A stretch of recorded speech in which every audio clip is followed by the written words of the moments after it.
Give a big round of the hand. Give a big round. Give a big round. Give a big round.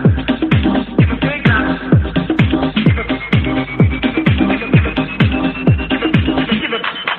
Give a big round of the hand. Give a big round. Give a big round. Big round. Give a big round. Give a big. We could have homes on separate coasts, go dive in Greece with squids. Could have been so bleeping rich, but instead we had kids. They won't smile for a photo, they won't eat the food we choose. That's why we're heading to the parents' lounge to drown ourselves in booze. Every day we're more exhausted, we haven't slept in years. They hit me in the nuts so bad, my eyes filled up with tears. And yes, we'd like to fake our death and go off of the grids, but the truth is we are softies and we truly love our kids. So join us every Tuesday night to laugh at all our pain. Evening in the parents' lounge is the cure to staying sane.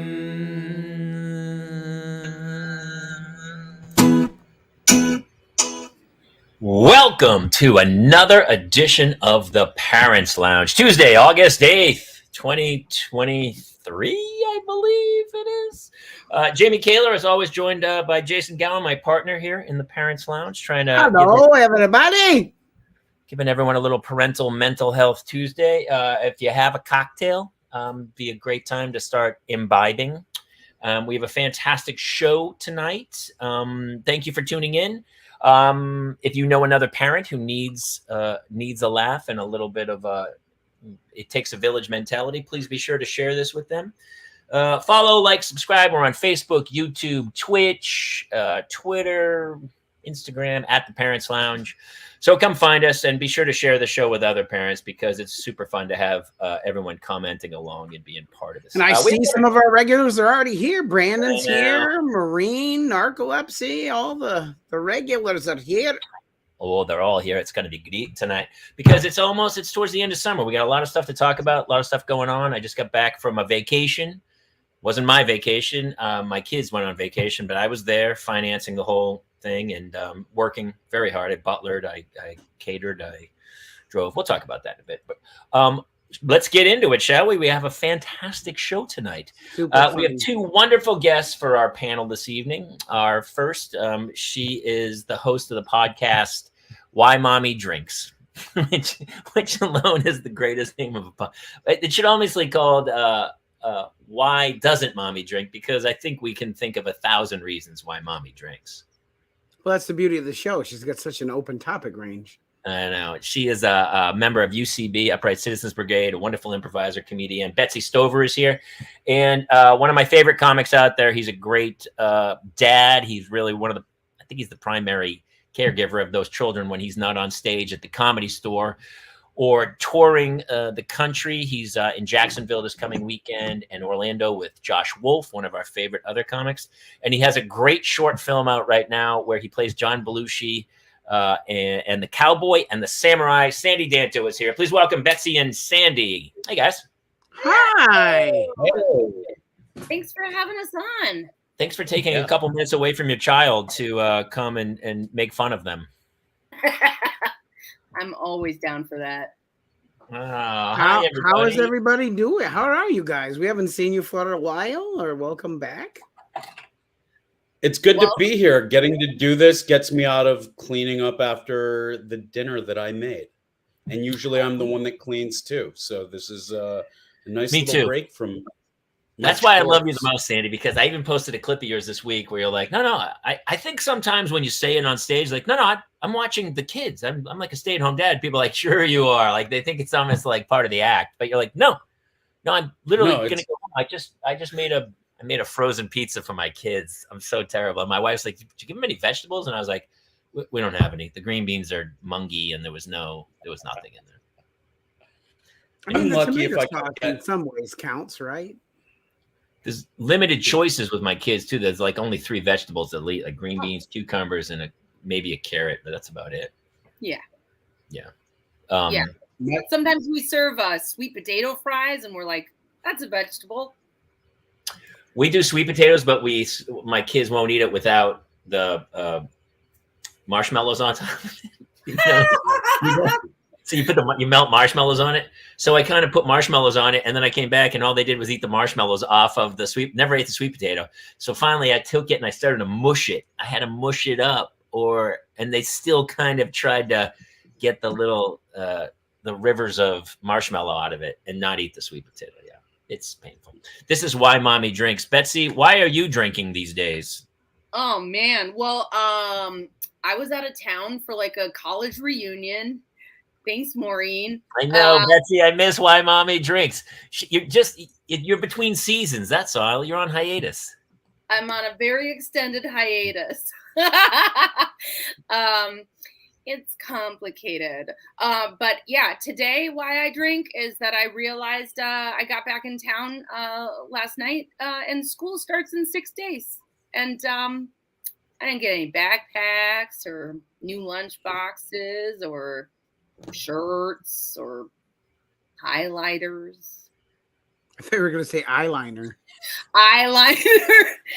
Look, they're all boys, but makeup is for everyone. Betsy, so everybody knows, how old are your kids? 7, 11, and I'm almost, next month I will have a 13-year-old. Well, you're about to enter the teens. That's terrible. Sandy, yours are younger, right? You have 5 and 2. I got one starting kindergarten on Monday. Oh, that's fun. I cried because my daughter cried.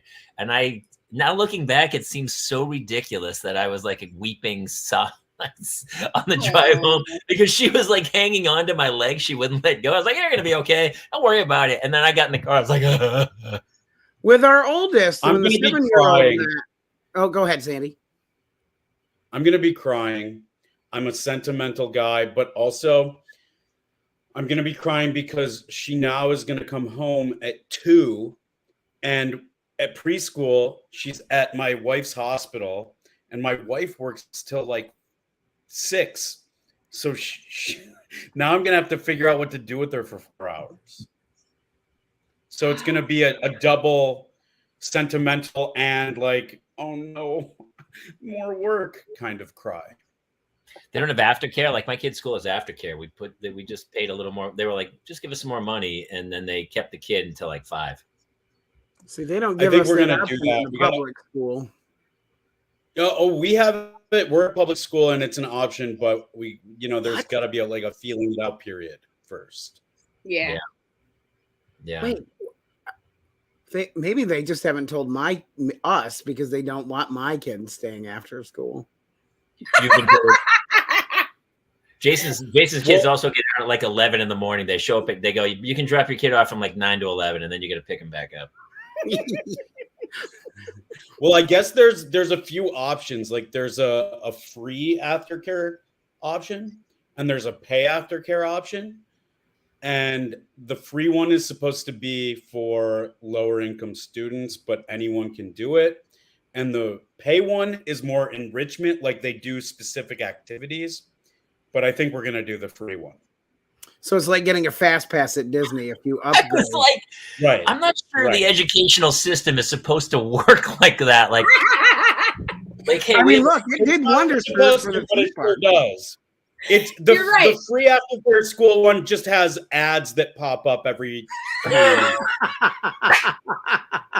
Your kid has to wear a T-shirt that says like "buy a Volkswagen" or something. And where did you hear about Jell-O pudding? Why do you want that so bad? And it's funny, you go to pick the kid up, and it's like first class versus like where everyone else is in the back. Like you go, there's like a cage. There's a cage on the field, and there's a bunch of kids like Mad Max Beyond Thunderdome, and that's the free one. And then the rich kids are like in a lounge, they're being waited on, and there's like all drinking champagne. What? They got the good high C coolers. They all get a hot towel. It's weird. That's so funny. Sandy, did you buy everything you need? I mean, obviously the kindergarten too is a big one because my wife has to get like the monogram. They have to have the backpack every year with the name on it from Pottery Barn Kids, which is so ridiculously expensive for no reason. Yep. Yeah. I go, here's a Ralph's bag. Just put your stuff in here and you're good. You guys, it might as well be a Ralph's bag because they have to have a new backpack every year. It comes back after the first week, just completely destroyed, and somehow they manage to use it for the rest of the year. Yeah, I don't know what these kids do to their clothes and to their shoes and the backpacks and everything, but it all has like that.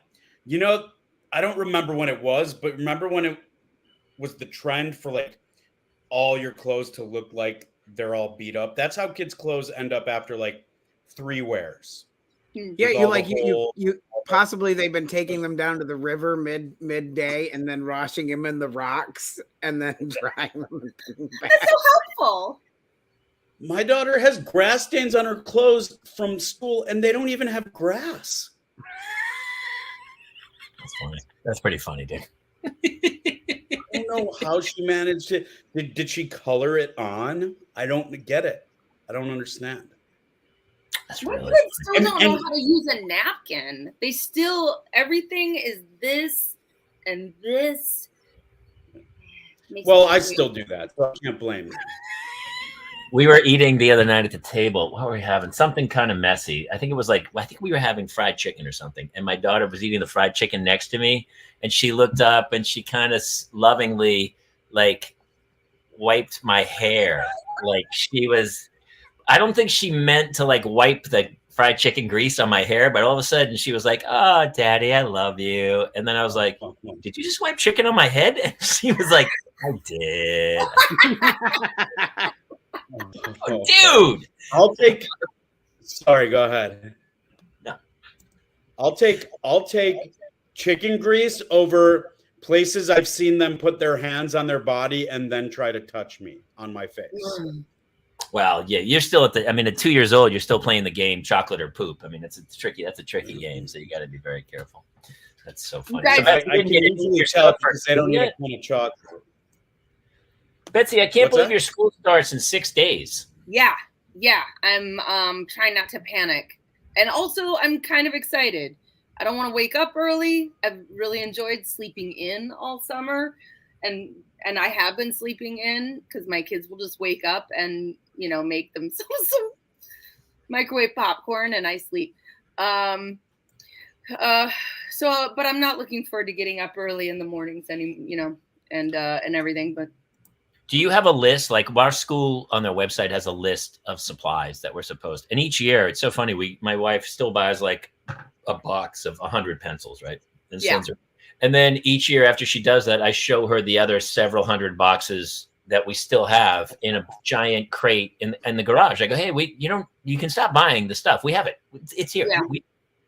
Yeah.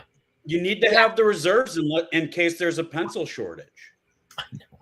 That happened to us. Supply chain issues are affecting everything. Is that right? I got to get on top of that. It is funny. Your kids are going back to school super early, Betsy. Yeah. Well, yeah. And I was going to say our kids, our older 2 are in middle school now, and they don't give you, it's not like the lower grades where in like June or whatever, they're like, "Here's what you're going to need in the fall." They wait until school starts and then they're like, "Surprise! Here's all the stuff you need. Go shopping right now because they need it tomorrow." And so that's probably what's going to happen is on Tuesday night, between picking them up and going to work, I'm just going to have to run to Target and Target's empty. I would go on it. You go to Target and then the guy goes, "It's all online," and you got to go, "Oh, well, I'm glad I drove over here." And then you go back on, you go to Amazon and you're done. Target's. Wait. Hold on. Betsy, I'm going to save you a ton of time and psychological space that you can use to be stressed out and angry another time.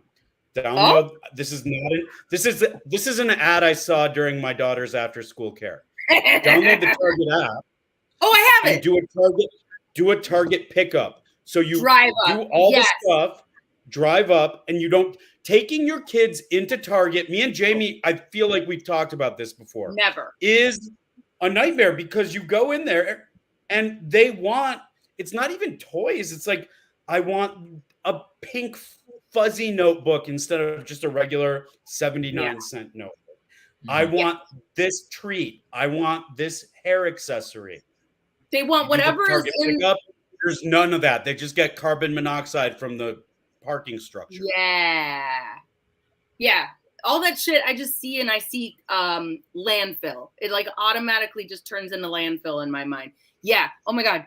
Also, if you have a Target card, you can get all that shit delivered to your house for free. It's the shipping and handling is free. Yeah. Which is really nice. Okay. But yeah, they didn't say that in the ad. Or maybe I skipped it or it got to that.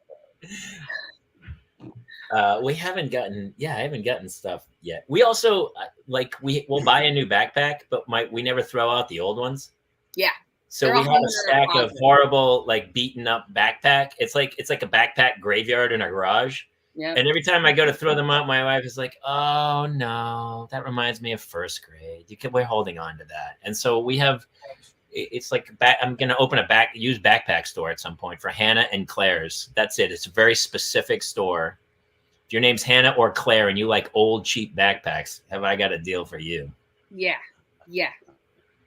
We have the same thing. We have a closet upstairs that's just jam-packed full of old backpacks. My kids have been doing summer school. God bless. I know it's a short day. It's like a 9 to 12, but they kind of had this thing where they were like, they got some grant at the school. And I just happened to be like near my email when they sent out this invite and said, "Hey, we can let a few people back." I was like, so my two kids. So now it's a fight with the parents trying to get their kids into this. Like it's just 4 days a week. It's like 9 to 12, and they're doing some STEM stuff and some math and whatever. But it's like a 3-hour little warm up.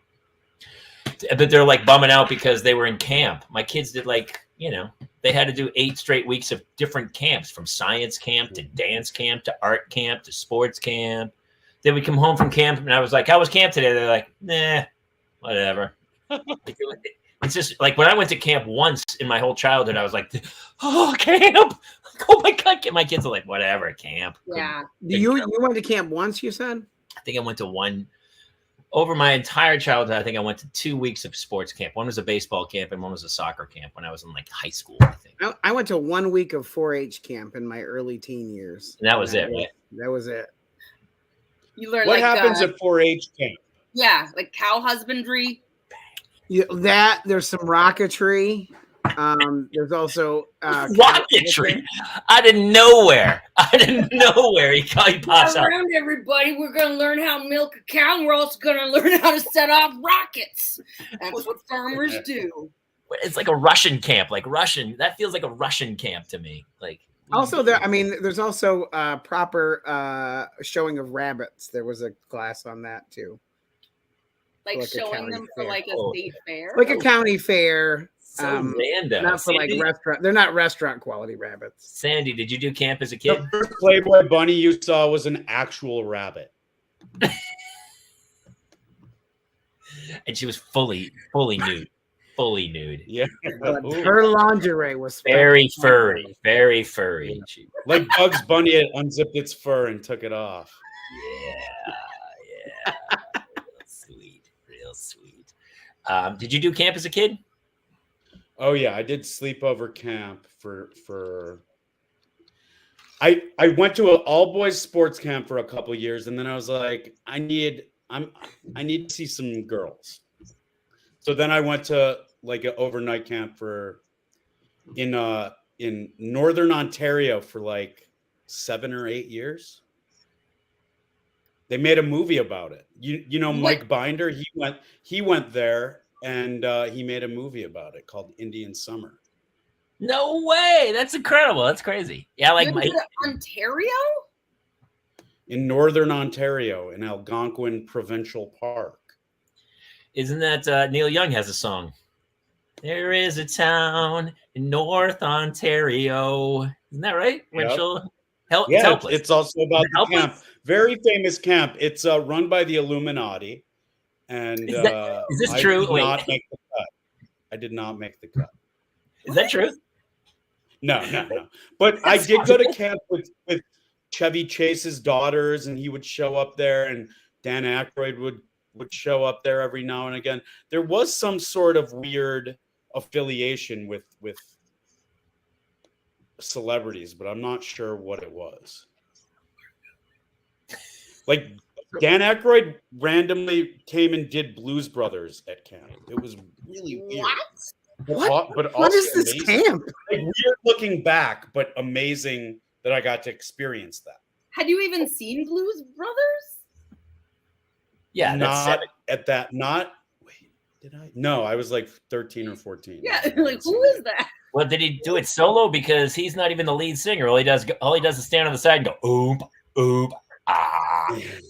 Without Belushi, He did it it really with it's not much of an act.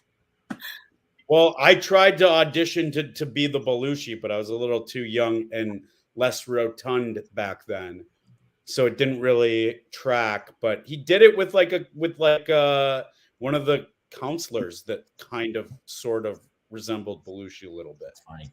I mean, it's funny. Belushi comes up because your short film, the Cowboy and the Samurai, you play John Belushi, and the other dude plays Jack. It's this famous thing where Belushi was in Going South with Jack Nicholson directing. And so they have a short film about the two of them meeting on this crazy excursion. And you with the eyebrow, let's see your Belushi eyebrow. Yeah. Was that the audition process? You just had to do the eyebrows? Pretty much. That was it. That's how Michael Chiklis broke. That was his first big part. He played Belushi, right? He did. From what I heard, he got blackballed for that because he did a little bit at the beginning. It was Wired or something. I want to say it was. It's really Wired, good. And it's based off the book by Bob Woodward, and Belushi's people didn't like it because it was too.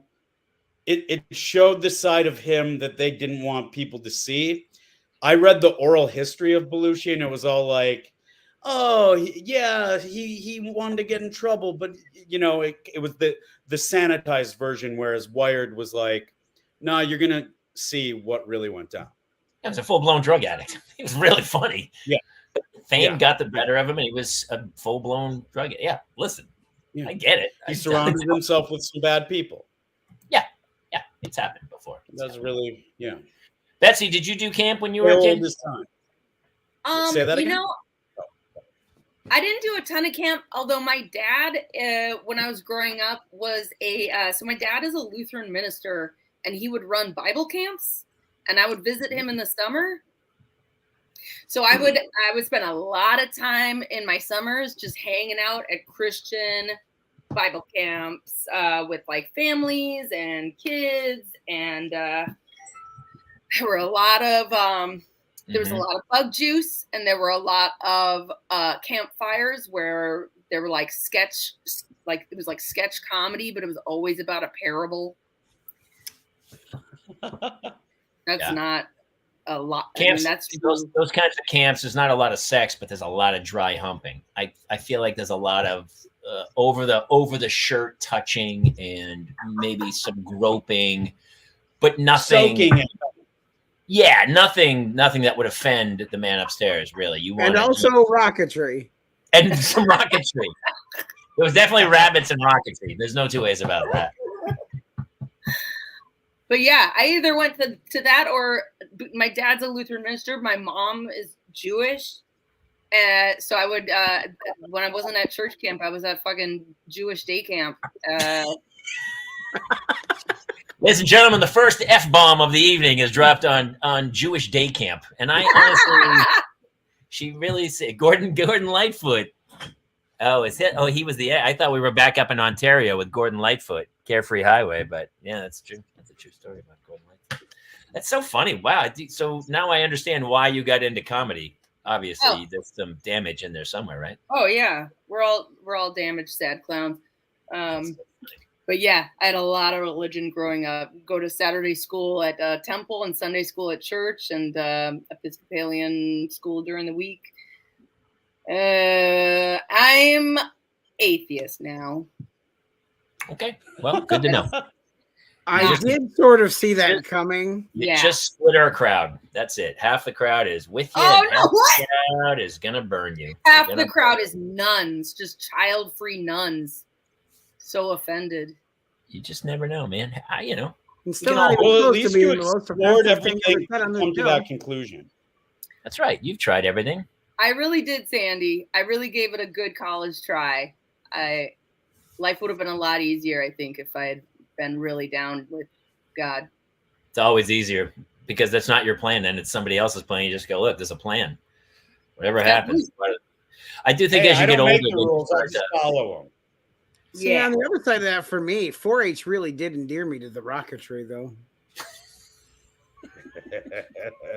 So there was a video on TikTok that it's this girl, and she's maybe a teenager. She seems very nice, and she interviews her dad, and she asks him all these questions about, like, what would you do if I did this? Like, what would you do if I didn't respond to my phone and I showed up at 4 o'clock in the morning? What would you do if I snuck a boy into the house? What would you do if I drunk drove, you know, and all these things? And the dude is so chill. And everyone's like, what a great dad. He's like, what, you know, goes, you don't have to sneak the guy in. Just walk him through the front door and introduce me. And she's like, she's obviously seems like a very nice kid. And so it, you know, she didn't need to be hit, you know, like, you know, she just didn't need it. Like other kids did. And so my question is, it's always when people say, oh, I've never yelled at my kids once. And I'm just in amazement at anyone who can do that and not lose their mind on their children. Are you guys totally chill, or are you kind of, you lose your mind in the moment? Sandy? My focus in therapy and just in life right now is patience. I've realized it took me 39 years, but I've realized all the dumb things and the things that I regret are from being impatient. So one of the things is I don't want to yell at my children. They're very little and it really upsets them. But because my parents did and probably still do have a temper, and I lose my patience very easily. So I try to take things in slow motion, but I'm not very good at it. It's a good answer. I love that in the first sentence, he was like, first of all, therapy. I am working on patience. What happens if you go to therapy? If only my parents went to therapy, maybe I wouldn't have to. What if you go to therapy and the guy's and he's not on time and he's making you wait for like an extra 5 or 10 minutes? Do you lose patience with your therapist? No, I'm like, well, if he remembers to make me pay the copay, I'll try to negotiate it. 5 minutes. That's a lot of real estate in a 50-minute session. It's 10%. Yeah. 1/10. It's 1/10 of it. Yeah, take it off. My kids take these music lessons. They're 30 minutes long. And anytime they come out like 2 minutes early, I'm like, it's only 30 minutes. Like, you fucking get back in there and it's got to be 30 straight minutes of music. That's what you paid for. So technically, they owe you those extra minutes the next time. That's what I've been saying. I can't send these bills. I'm so anal about time. It might go back to my Navy days when if you were 2 minutes late, you were in serious trouble. And so I have this serious thing about time. And having children and being very time conscious, do not lie. I'm always like, just when I park the car and I'm out, I have all my stuff, I've gotten out, I've shut my door, and I'm walking into the house, and they still haven't even opened the door to come out yet. And I'm like, go, let's go. Get out of the car. Get out of the car. Why won't you get out of the car? Yeah. I am the same way. Go ahead, Sandy. Oh no, my wife pulls in the garage with the kids, and the little one just wants to like play in the car. Open the garage door with the clicker, close it, open it, close it, turn the wheel. I'm like, it is 200 degrees in here. Please, can we go inside? Please. Yeah, my kids used to do that too. We had to like set up like an extra 5 minutes every time we fucking ever went anywhere in the car. We would come home and you would have to allocate 5 minutes of just like, all right, I'm going to stand here while you pretend to drive the car and turn on the windshield wipers and touch all the presets and change all the buttons so that I can be very surprised and shocked when I get in the car later. That's always the best. You go to drive and then you go to look in the rearview mirror and it's like facing up and you're like, yeah, what are the you seat doing? is like super high up somehow and it's like very close to the steering wheel all of a sudden. Why? We went to San Diego for a couple of days with the kids and I was driving home in like bumper to bumper traffic, like very close to just driving into a pole. I was like, I'm not gonna. It was one of those like San Diego, you couldn't get back. Like there was no way back. And that, they're talking to you and smacking in the back of your head. And I'm like, I'm in traffic. I'm trying. Stop what you're doing. Yeah. As far as time too, I always walk, like I'm a pretty fast walker. And so I will go, I'm trying to get to a place. And so the kids invariably, we go to leave somewhere and then they fall behind me at almost 7 to 10 feet behind me. And then they stay at my pace, but they stay 7 to 10 feet behind me. So I feel bad that I'm like, oh, we should all walk together. So I'll slow down to walk with them and then they will go slower. And then I'm like, well, you have to either stay. Then I end up going forward ahead and then they pick up their pace. So there's this weird like speed of walking that we don't mesh whatsoever. See, I'm a monster. I put my hand on the back of their neck and then I just we just walk like that and I just kind of steer them. I do it with the back of the collar of the shirt, and I because I have to maneuver the twins who are 4 and also who are really suicidal still. And so they're constantly trying to run out into traffic and they just don't give a shit. So I hold them by the back of the shirts and like it's like flying a plane because I have to like balance out which way I'm going to be going next. Yeah. Did you ever have leashes for them, Jason? No, I didn't, because like when they were little in that space, it was all COVID, so we never left home. Oh, yeah. And so we never had to be in that place. I definitely had a leash for my oldest kid because he was like what you were saying. Yeah, just run into traffic, like no warning. I wanted to invent the chandle, and it was a child handle, and then there's like a harness, and there's just a handle on their back when they were that little, where you could pick them up and just carry them like a briefcase. And Jamie, you've seen it where like there's our Ring camera. Say again, Sandy. I have that handle harness thing on my dog, and I can pick him up and carry him like a little briefcase. Our Ring camera has caught me so many times carrying both twins by the back of the pants and carrying them like suitcases. One of our videos of it went viral because like I played the song "You Had a Bad Day" while I'm carrying them up, and you can see them laughing hysterically while I'm trying to carry them up the stairs. Not a great day for me. Did you see Narcolepsy? This is funny. He goes, Jamie, just fart as you leave the car. Problem solved. Actually, that's actually. Yeah, I'm gonna do that. I'm totally gonna do that. Jason, why are all the kids all of the elastic and all of their pants are just shot, and I don't know why. Well, I might have an idea. That's funny. That is funny. All right, our next story we were talking about today was here's what the chill dad did say though. So one of the questions, she goes, "What if I got bad grades? What if I got a C?" And I mean, your kid said that? No, this is in that video where she's asking the guy, and she says, what if I came in at 2 a.m? He goes, well, I'd have some concerns, but it's, it is what it is, or whatever. And then she said something like, what if I got bad grades, like a C or a D?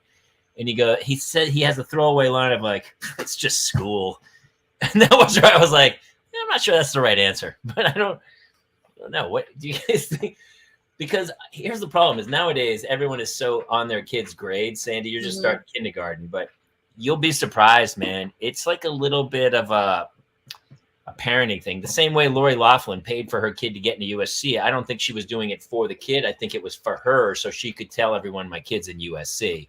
in the same way, I think parents are almost living through their kids' grades to a degree to like drop the hammer and stress people out about grades. Were you guys? Did you guys have good grades in school? I had okay grades. I was like a B plus average, but like my parents didn't really care about my grades, so I probably could have done a lot better if they had maybe pushed me a little bit more. Which is why we pay for good grades at our house. There's cash money incentives. The way you said it, I thought you were paying the teacher. I thought you were the way we do it in my house is we pay for good grades. And I was like, do you pay the teachers? Who are you? And so you're like, no. So much smarter and easier. No. So what's the scale? What's an A get? You only get paid if it's an A. I think we're given 30 for an A and 25 for an A minus. 0 for a B, but for a C, you pay me $25. Like we take it out of your tooth fairy money. If you start getting crap grades, we take you out. My parents weren't. I don't know. I had pretty good grades, I guess. I don't know. I don't remember that much. Yeah, I think I don't remember my parents like beating me up about grades. Sandy, what about you? Yeah, I got beat up about it because there would be times when I would get very good grades and other times when I wouldn't. And so they knew I was capable of getting them, but I lost interest and didn't really care at times. Like when I, for example, discovered marijuana. And when what age was that? I pulled it. What's that? What age was that when you discovered marijuana? Like 9 or 10. I'm sorry. Oh, is that it? Really? No, I was 12, which is early. Wow. But I didn't really start making a habit out of it until high school. So freshman year, whatever, I think 14, because it was when you're like in junior high, it's hard to find people that are willing to sell you drugs. Which is weird, I believe that's still a thing. I believe that's still a money-making thing. I could not. There wasn't much. I don't know if there was a bunch of stoners in my high school. Maybe some. I wasn't in that group though. Dan Aykroyd introduced him to it. That's really funny. I luckily was not. I think because I played sports, I didn't even really drink until like I was 16. But then I caught up very quickly. Well, no, I was still adamantly trying to finish my Ninja Turtles action figure collection. Well, I'm surprised at the 4-H camp you didn't learn horticulture. We did. I just never took the class. Gotcha. Like it was offered. Yeah, I was busy dressing up. I would have been the guy in horticulture. Sandy, did you ever grow marijuana? I have recently taken up gardening, but I never grew it myself. And I'm no longer really into it. It's like, I think as you get older, I know a lot of parents that still use it, especially now that it's legal. And I don't really get the parents that have gummies around the house with their kids, because it's like, it's very easy for something to go terribly wrong. I can barely get those things open. That are packaged as candy. I was gonna say, I think ththey're pretty. Especially, there's no 2 or 5-year-old getting into it. The childproof. No. But I can't enjoy. The older I've gotten and the more responsibilities I have, it's too hard to enjoy. I'll be like, oh, this is nice for a second, and then my mind wanders to all the responsibilities and things on my list that I need to get done that I forgot to do, and I spiral into paranoia, and it's impossible to have a good time. I follow in that same thing. I'm always afraid something's going to happen with the kid, and that I'm going to have to somehow piece myself back together to get them to an emergency service. Trust me. Right. You're like on your way to the emergency room, and you're like, oh, I'll go to a fast food window on the way, and you forget that you were going to Daddy, my leg hurts so bad. Shh, did you want some French fries or not? Here, put this Frosty up against it. It'll cool right off. Everything will be fine. It really hurts, Daddy. You want some stick? Can I get some stickers? Just some stickers for the kids. That's so funny. Put some Coke Zero on it. It'll be fine. That's what the road's for, though, Sandy. Don't you, when you go on the road, do you forget about some responsibilities to a degree and just kind of concentrate on the shows and the post-show behavior? Absolutely. Out of sight, out of mind. Well, it's funny because we talked about it. I don't do the road much anymore, but I went out for Father's Day, and now and I felt a little guilty before I went. When I came back, I was like, this is my new tradition. I'm definitely hitting the road every Father's Day. Like, I'm going to find a gig for that 3-day weekend. It was glorious. And it's always like the U.S. Open's on. It's like a golf. It's heaven. So, yeah, man, it's great. I think everybody should do that. That's what I do on Mother's Day. I go away to a hotel. Do you really? Yeah, by myself. By yourself? By myself. I'm starting to see it's more and more common than we realize. We've talked about this, Jason. I think we're onto something, Bets. I think this is the way to do it because I'm a big fan. Well, I've told this before, but I felt guilty the day of Father's Day. And so I called that morning and I was talking to my wife and she was next door at the neighbors at their pool or whatever. And I was like, hey, I just wanted to call, for Father's Day or whatever. And she pulled the phone away. She's like, Hannah, get out of the pool to say Happy Father's Day to your father. And I heard Hannah go, later. And I was like, I don't feel guilty anymore. I hung up and I have them make a video and send it to me. I didn't call back for the rest of the day. I just put the golf on and then I had a show that night. And I was like, all right, I'm pretty much done. Yeah, you got to put up with that bullshit every day. Take a day off and just go sit in a hotel and like get hammered and jerk off. It's great. Honestly, I don't think she could have said it any better. No, that's exactly what I would want to do. That's the Lutheran minister coming out right there. That's for sure. That's pretty crazy. Pastor's kid. Oh, it's called self-care. It's called self-care. Everybody's doing it. Is that part of the therapy, Sandy? Is that what they tell you to do self-care? Yes, it is. It is. Yeah. That is. I will tell you, I think it is really important. I think we all know people who are so giving of themselves that it almost, you're like, dude, sit down. Are you like that, Sandy?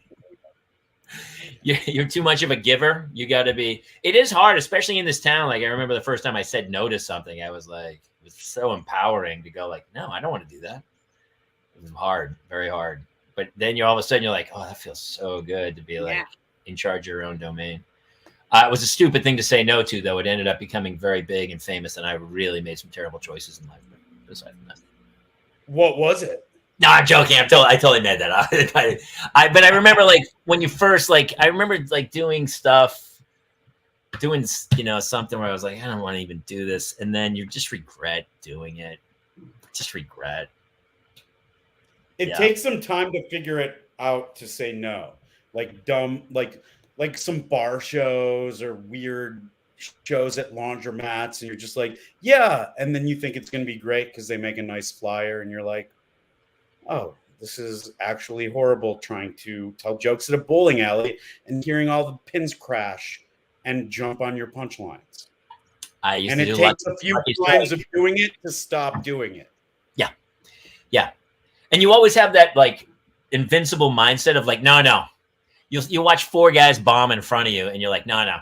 I can do this. I can pull this off. And like 30 seconds into your set, you go, I have chosen poorly. And all of a sudden you had like a handful of jokes. The only purpose of the evening was to run these handful of jokes to see how they did. And you try one and it's bombs, even though you think it's a good joke because no one is listening to a word you're saying. And you're like, wow, I could have done this in a mirror. This is really painful at this point. Well, yeah. And it's hard when you're already like, you've spent all day with your kids, you're exhausted.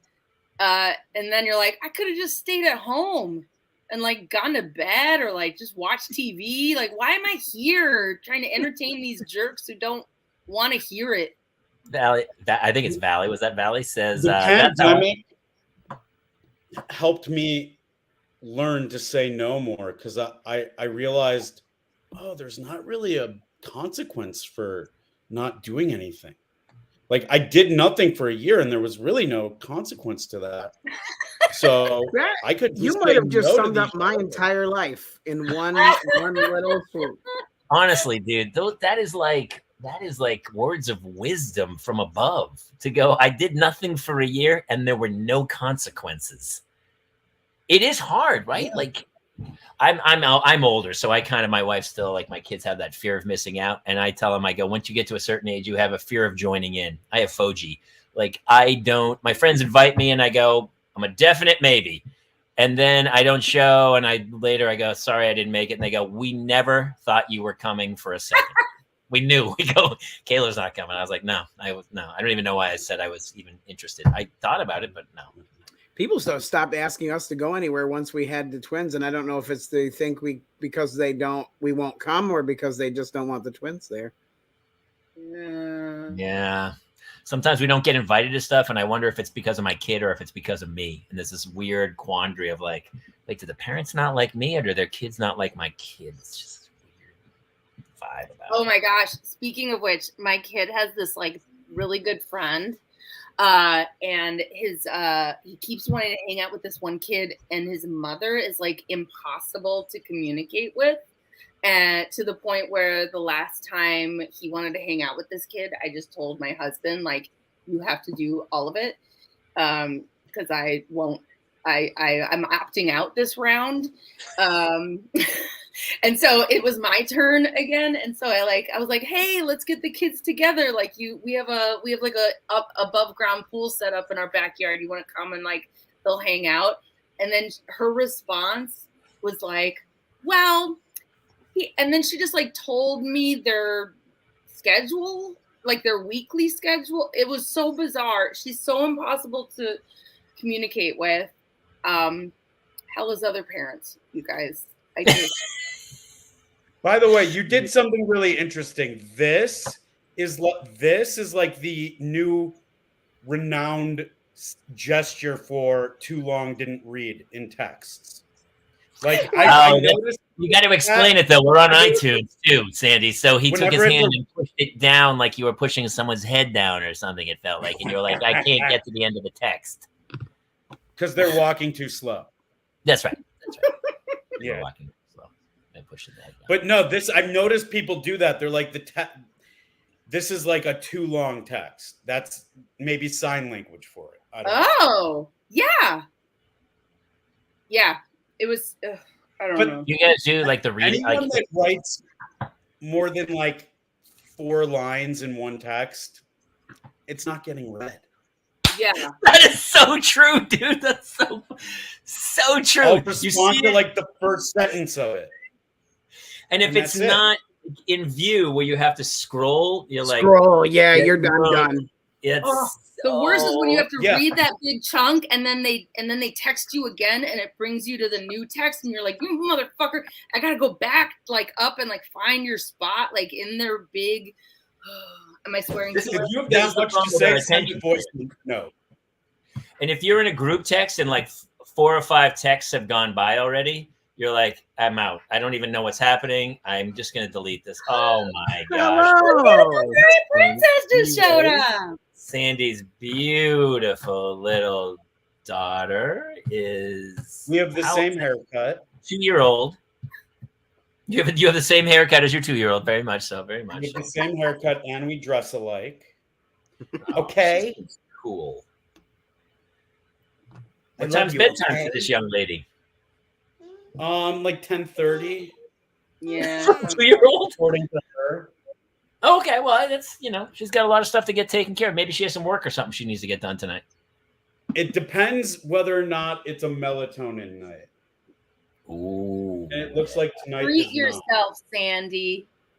What's that? My kids have been doing this thing where I hear them at like 2:00 in the morning, wake up and start moving around. And I took the iPad, now I take the iPads, but I also have the controls, like the iPad shuts off from 10 p.m. to 7 a.m.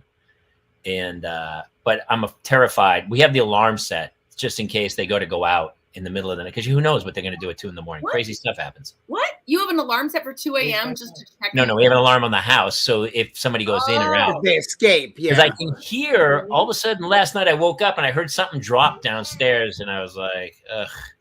Turns out Hannah's toe was bothering her. She has an ingrown toenail, and she got up at 2 a.m. and had to find a Band-Aid. Or I was like, well, whatever. Oh man. Up and around. We need to remember the old days with the crib where they couldn't get out of it. Oh, those were days. What a Well, and you dream. know, with the twins, we kept that mesh on it for forever, like caged them in like ferrets, because I just didn't want them escaping in the night. And then I knew we were to the end of it when other parents started going, they're 4 now, it's time. Did you guys go on any vacations this summer? We went to San Diego, and everyone's like, "How was your vacation?" And I said this before, but as a parent, there is no vacation. It's a trip. Yeah, there was moments I enjoyed, but we went to an amusement park.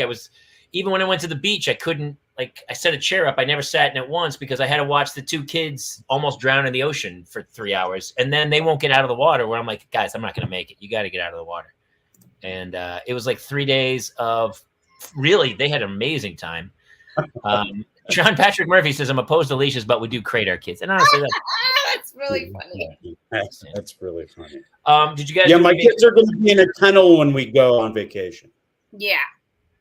Otherwise, they get out and they rip up the house. Well, me and my friends from growing up all turned 40 in the month of December. And I pitched to them. And when we turned 30, at the time, they all lived in San Francisco, and we did a trip to Lake Tahoe for our 30th birthday, and I pitched to them us doing a 40th birthday trip, and they were like, with kids though, and I was like, no, Ew, what? Why? Absolutely not. Ew. Yeah. No offense to like, kids right here who heard me say that, but ooh. Well, it's also funny too because it would be okay if you brought like a nanny or somebody to like take the kids. That was not. I when I said, oh, okay, are you bringing a babysitter? And they said no, and I was like, all right, then we're not doing this. Why would that ever be? What? Why? Am I a psycho? Why would you want to? I don't. If you are going to vacation, though, if you are going to vacation with your kids, you want to go with another family, so you can take turns with. That's like you can say, hey, you two go out to dinner. That is true. We'll have the kids. I don't like. That's not the purpose of this kind of a trip, and that like, I don't want to get fucked up and like Jason was saying, like I don't want to get fucked up and have to worry about kids being around. Yeah, someone just like wandering into the room. I also just don't want them harshing my mellow. Yeah. A 40th birthday party should be pure hedonism. Yeah. Stuff that you look back and say, you know, I would never do that again. It was crazy, but pretty fun. And kids, not the right place for them in that circumstance. So, okay, so say there's no kids. I want to hear what the 40th debauchery party, what happens? So right now I'm trying to plan it at like, my wife went on a girls trip with her friends from college last year to Mexico, and you can rent a villa with a cleaning staff and a private chef and a concierge. And it's not like outrageously expensive unless you go over Christmas and New Year's Eve. It's like you get to experience billionaire type luxury at thousandaire prices. And so I'm trying to plan that right now in somewhere south of the border. I'm in. But that sounds fantastic. Oh, we're all invited. I'll be there too. Yeah, we're all there. Yeah. I guess. Let's see I mean, that kind of sounds fun. Yeah, I'm in for that. That's I mean, that's the kind of stuff I would rather like have a golf weekend or something where I just go. But the old days of like Vegas, I'm like, ugh, I can't deal with not Vegas. I'm more like be on the beach on mushrooms. That's my Vegas. I can see that. You totally. That's what that mustache says. That mustache says beach and mushrooms to me.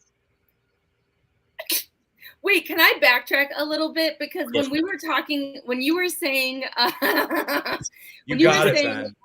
Jamie, the only way to do it is to go on vacation with another couple. In my mind, I was like, whoa. And I looked at Jason and he had the same face. And I wondered, Jason, if you are like our family, which is, I am a little nervous to have other people have to hang out with my insane kids on vacation. I don't want to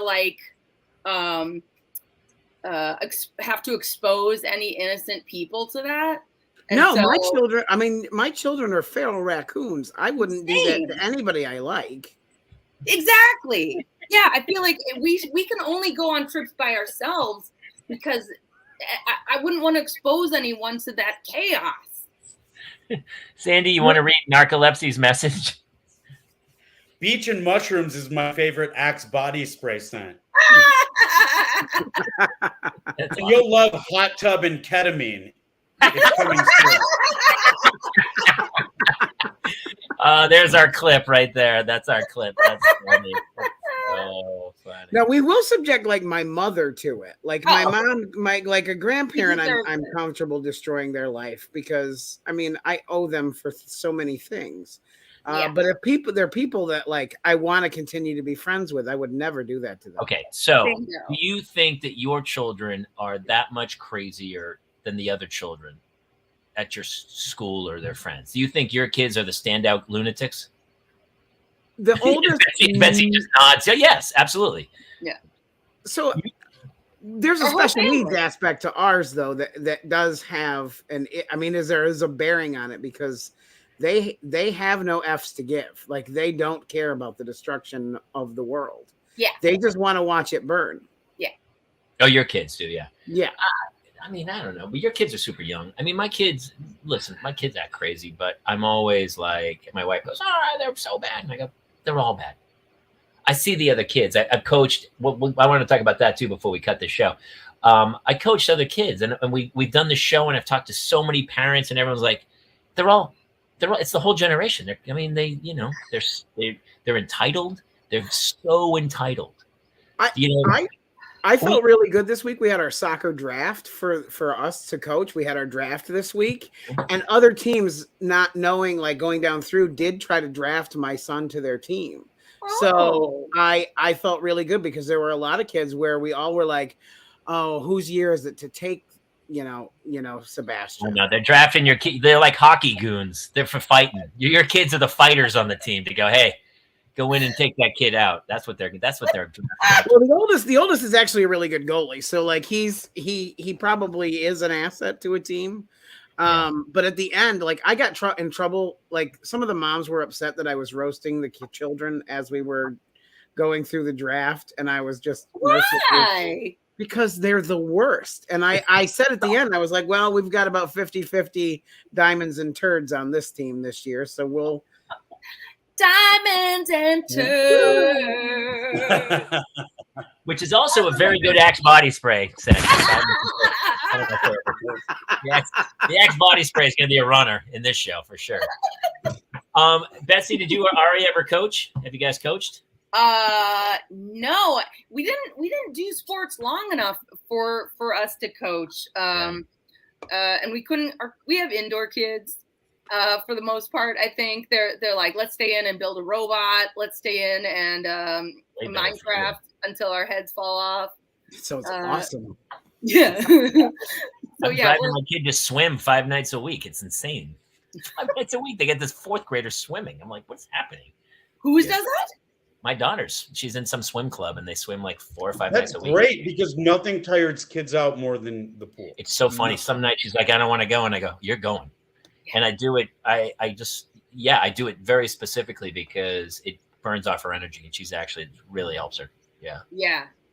Yeah. When my oldest kid was really little, I remember a pediatrician was like, he needs to be outside. What did she say? It felt really crazy at the time. She might have said 3 hours, but at the time it felt like she said 5 hours. He needs to be outside running for 3 hours a day. And I was like, what? What if I just put him on a Peloton? Would that work? Yeah, it just needs like a giant hamster wheel. But that seems so What is your kid a Great Dane? My child, he's a fur baby. And no, he's an actual child, a human child. Wait, Betsy, does your 13-year-old not watch your other 2 younger kids? You mean like a babysitter? Yes. Yeah, or just sort of like when you're on, let's say, a vacation, like you said you're afraid to like subject other families to your children. Yeah. But and I get how 3 boys could be monsters, but by the time I'm the oldest of 4, and by the time I was 9, and I know this is 90s parenting and I grew up in a suburb, but my parents made me start babysitting when I was 9. Oh yeah. Girl, same. I am oldest of I have 6 younger siblings. And I did a lot of babysitting. Yeah. How did you have to take cars? Luther and Mitch are like busy. What'd you say, Sandy? Did you have to take 2 cars when you went places?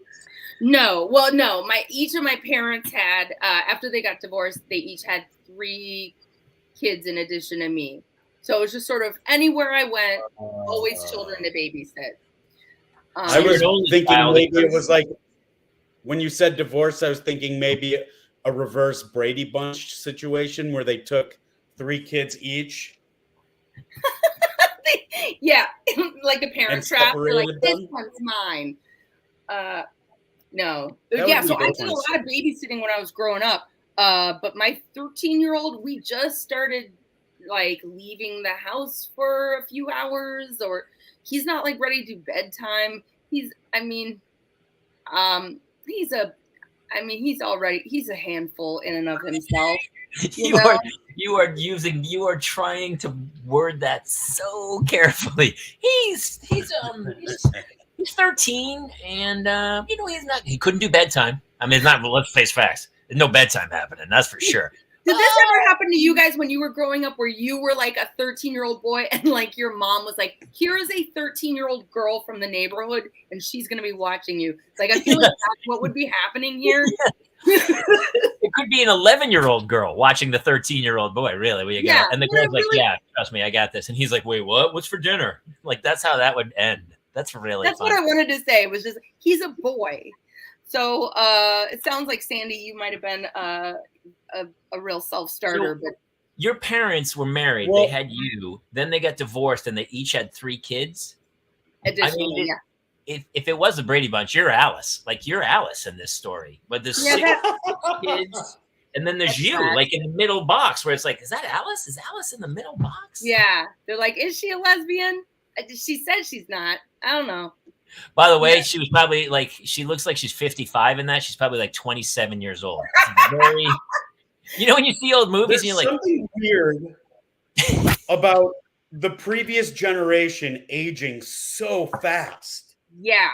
Yeah, is like it because Wilford Brimley was not that old in Coop. Wilford Brimley was like 48 when he was Wilford Brimley. You're like, what's happening? Yeah. You're right, though. It's like they all smoked. They were all subjected to tons of secondhand smoke from birth. Yeah. They were all, no one wore sunscreen ever. No. Except I don't think they drank water. Just so we're all on the same page. Scotch. Lee Marvin, by the way, died early 50s. Who's Lee Marvin? White-haired. Oh, he's got the voice like that. He's super famous movie star from like the 50s, started in the 40s. I think he's in Liberty Valance. He's Lee Marvin. You don't know Lee Marvin? No, Sandy? Lee Marvin? Am I that old? Lee Marvin has white hair and like a face like he's like 75. He's like 45 years old in all those movies. It's crazy. Oh yeah, maybe no one dyed their hair really. Maybe that was part of it. Yeah. I think some of them did. It's funny now because now you see a guy who's like 85 years old with jet black hair, and you're like, dude, you might want to lighten up the sides just a scooch. That was my grandpa. You look like Dracula. This is getting terrible. You need to lighten up on the black shoe polish. Like when Priscilla Presley and Elvis had like weird matching jet black hair. By the way, Elvis Presley at the end, he died at 42. He looked terrible. And he was like 39. He looked terrible. Was he really? He died at 40. I want to say 42. He died at. Holy crow! Crazy. I know. It's so nuts. Although I don't know, I just went to I went to a college reunion last weekend, and it was definitely one of those things where it was like, how did these people get so old? You know? Yeah. I know. I think when you stay in I have a theory that has no scientific backing, but I think that you age faster when you stay in the hometown that you grew up in. When you as a grown-up. Interesting. Now hold on. Are you saying there's no science at all behind this? It feels scientific, Sandy. There, I mean, there might be some studies being done right now about it. There's a very famous Swiss study going on right now about it. Could it also be that those people had children earlier? Do you think? I think children age you because those are the people who they have grandchildren at like 45, and they're like, I guess I better start looking like a grandparent, and they let themselves go. You know, Sandy, also like don't undermine yourself. You're Santa's dentist. You're a doctor. That's You're true. a doctor. True, Sandy. True. Technically true. Yeah. Technically true. So nobody coached. The reason I ask is because I just spent several hours today online. I had to get qualified for AYSO to coach, and then I have to go to an all-day session on a field where they show me how to coach, even though I did it 2 years ago because my kid went up. It's crazy. It's crazy what it takes. Did soccer make a lot of advancements in the last year? Apparently, I had to I got fingerprinted and background check, which I'm totally cool with. But here's what's crazy: I did all that obviously to protect the children, and which I'm guessing every coach out there has to do. And yet, I don't know about you guys. Every time I open the paper, another teacher or a coach is like doing very bad things, and you're like, is everyone else doing the fingerprint background check thing?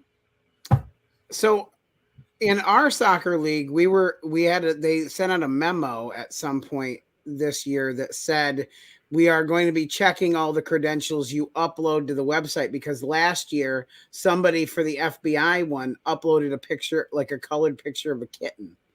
And so they didn't actually submit their FBI stuff at all. So this year they're checking all of the documents to make sure that they're not, they're official and not, just printed kitten pictures. That's so All right, crazy. everybody. This year, Sarah's dad is going to be a coach, and also this kitten. Meow. I mean, if you ask this kitten, he'll verify. Totally good at the FBI. Also, as a father of daughters, Sandy, how do you feel about why do girls' teams have male coaches?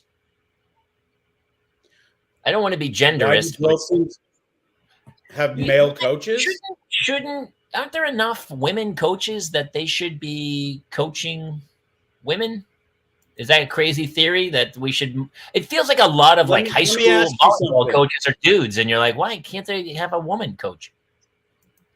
Betsy, let me ask you something. You going to volunteer to coach your kid's soccer team? I can't get them to go outdoors, but if that was a possibility, no, absolutely not. Jamie, Jason, your wives interested in coaching? No. So is it only because only dudes are willing to coach? Is that what you're saying? I think that I'm not even talking about like AYSO. I'm talking about paid college coaches. I hate to stereotype here, but I think you'll find female coaches in a two-mommy household. Sure. Sure. I think that, look, I don't know, maybe I'm wrong, but I just don't think in LA you're going to find too many mommies that want to coach athletics. Maybe there was actually in AYSO, there was a bunch last year I saw, and some of them there are quite a bit here as well. Players. Yeah. But I mean like okay, I'm wrong. I'm not in that world. My daughter's damn. You're not wrong.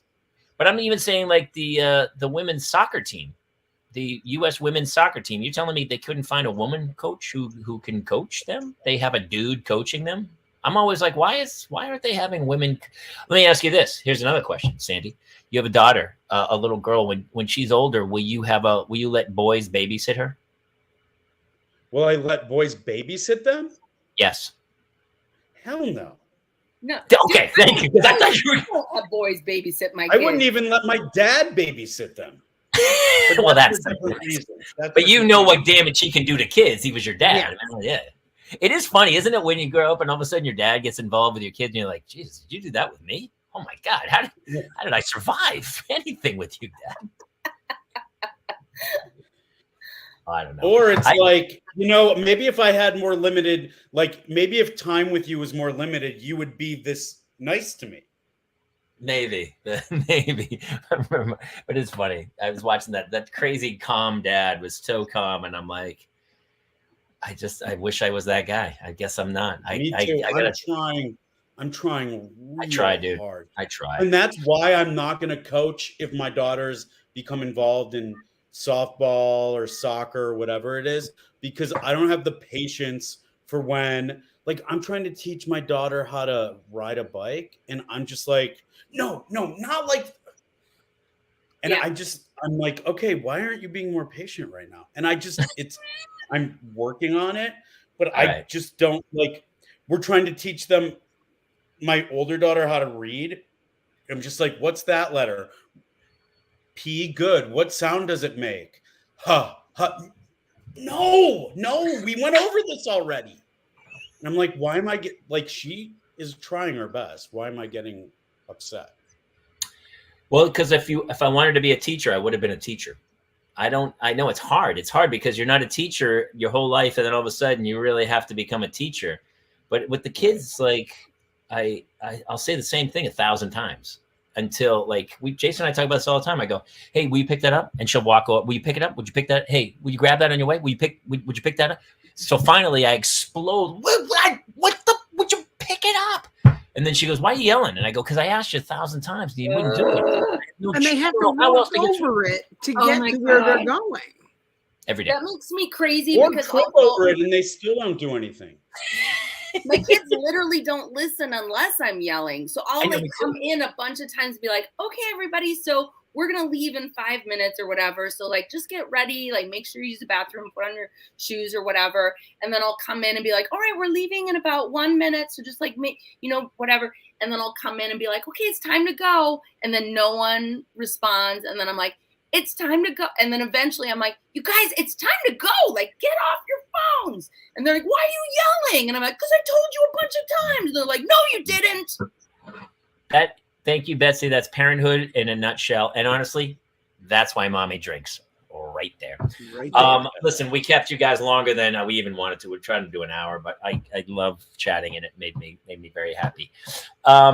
Exactly, Brent. We kind of shared where everyone. Sandy's going to be out with Josh Wolf in Orlando and Florida, Orlando and Jacksonville.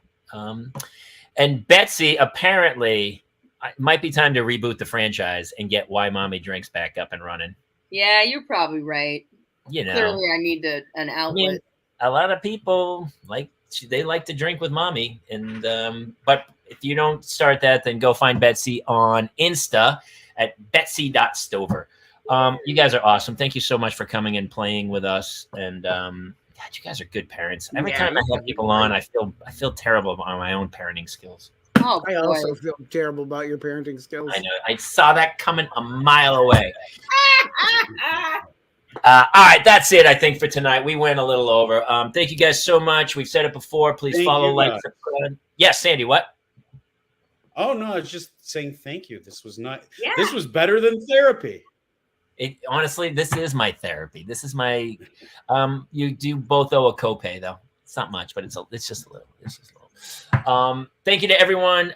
Be sure to share it with others and follow, subscribe, and check us out on iTunes.